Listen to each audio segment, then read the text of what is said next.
बांग्लादेश में आए राजनीतिक बदलाव ने न केवल ढाका की सत्ता को हिलाया है, बल्कि इसका असर भारत की उत्तर पूर्वी सीमा तक स्पष्ट रूप से दिखने लगा है।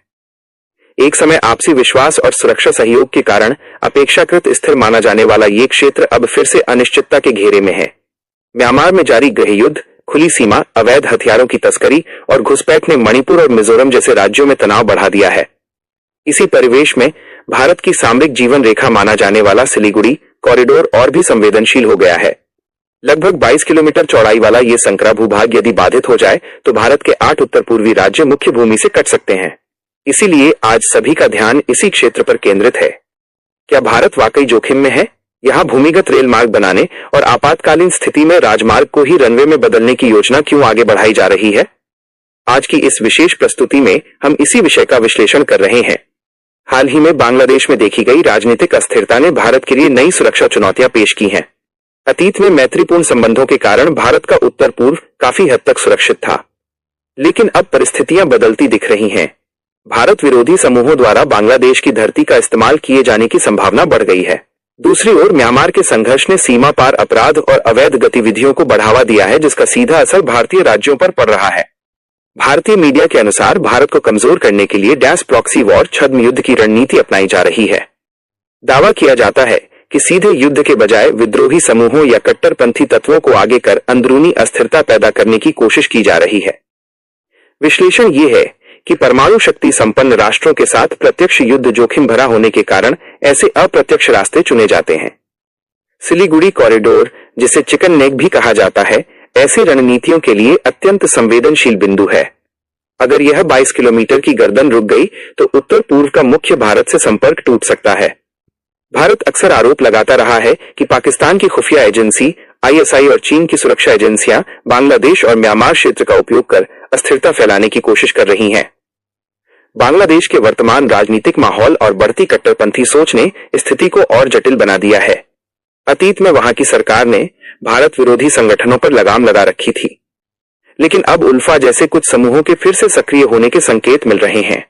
यदि वे पुलों, रेलवे या सड़कों जैसे बुनियादी ढांचे पर हमला करते हैं तो उत्तर पूर्व में आपूर्ति श्रृंखला ठप हो सकती है। प्रॉक्सी वॉर का एक अन्य आयाम डिजिटल और जनसांख्यिकीय चुनौती भी है। भारत बांग्लादेश सीमा कई जगहों पर खुली है और घनी आबादी वाले इलाकों में पड़ती है। वर्षों से हो रही अवैध आवाजाही के कारण कुछ जिलों के जनसांख्यिकीय स्वरूप में बदलाव की चर्चा होती रहती है। इन तत्वों को स्लीपर सेल के रूप में उपयोग कर दंगे, जासूसी या सोशल मीडिया के माध्यम से भ्रम फैलाने का जोखिम जताया गया है।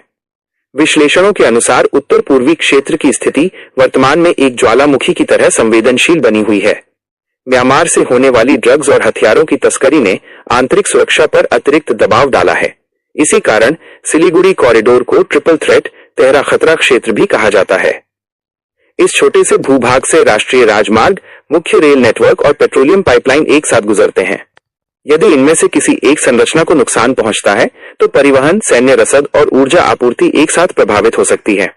यही कारण है कि इस क्षेत्र के एक भी पुल या ट्रैक में समस्या आने पर उत्तर पूर्व एक द्वीप की तरह अलग थलग पड़ सकता है।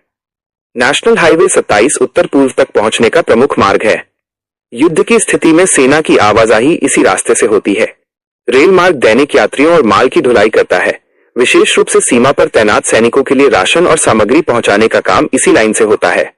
वहीं असम और अरुणाचल के तेल क्षेत्रों से निकलने वाला पेट्रोलियम भी इसी कॉरिडोर के जरिए देश के अन्य हिस्सों में पहुंचता है। यदि युद्ध के शुरुआती चरण में ही ये ढांचे क्षतिग्रस्त हो जाते हैं तो 8 राज्यों के भौगोलिक रूप से अलग होने का खतरा रहता है। राष्ट्रीय सुरक्षा के नजरिए से ऐसी स्थिति गंभीर मानी जाती है। इसी जोखिम को कम करने के लिए भारत सरकार ने भूमिगत रेल मार्ग की योजना को आगे बढ़ाया है। ये परियोजना केवल बुनियादी ढांचे का विकास नहीं है, बल्कि सामरिक सुरक्षा की एक रणनीति है। पश्चिम बंगाल के 3 माइल हाट से शुरू होकर रंगपानी होते हुए बागडोगरा तक जाने वाला लगभग 36 किलोमीटर लंबा भूमिगत मार्ग प्रस्तावित है। ये दार्जिलिंग, उत्तर दिनाजपुर और बिहार के किशनगंज क्षेत्र को एक सुरक्षित नेटवर्क से जोड़ेगा। नेपाल, भूटान और बांग्लादेश की सीमाओं से सटा क्षेत्र होने के कारण जमीन के ऊपर की गतिविधियों की आसानी से निगरानी की जा सकती है। इसलिए रेल को सुरंगों के जरिए 20-25 मीटर की गहराई पर ले जाने की योजना बनाई गई है।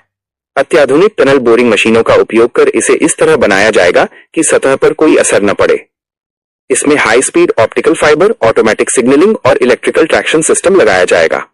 जमीन के ऊपर मौजूद 2 ट्रैकों को बढ़ाकर 4 किया जाएगा और 2 नए भूमिगत ट्रैक जोड़े जाएंगे। इस तरह कुल 6 ट्रैक होने के बाद मालगाड़ियों और यात्री ट्रेनों को अलग अलग चलाया जा सकेगा।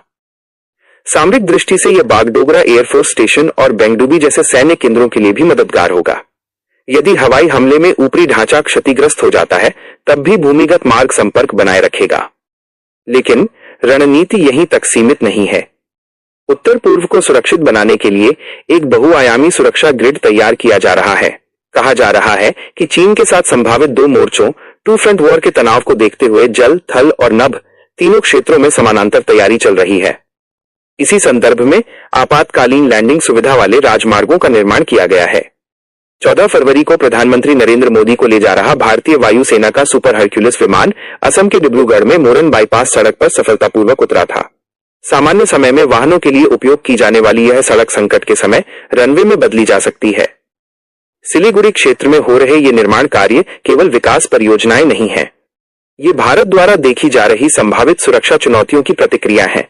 बांग्लादेश की अस्थिरता, चीन का दबाव और पाकिस्तान पर लगने वाले प्रॉक्सी वॉर के आरोपों ने इस क्षेत्र को और अधिक संवेदनशील बना दिया है।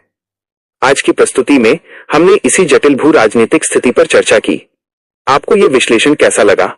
अपने विचार अवश्य साझा करें। अगले भाग में फिर किसी महत्वपूर्ण विषय के साथ मिलेंगे। नमस्कार।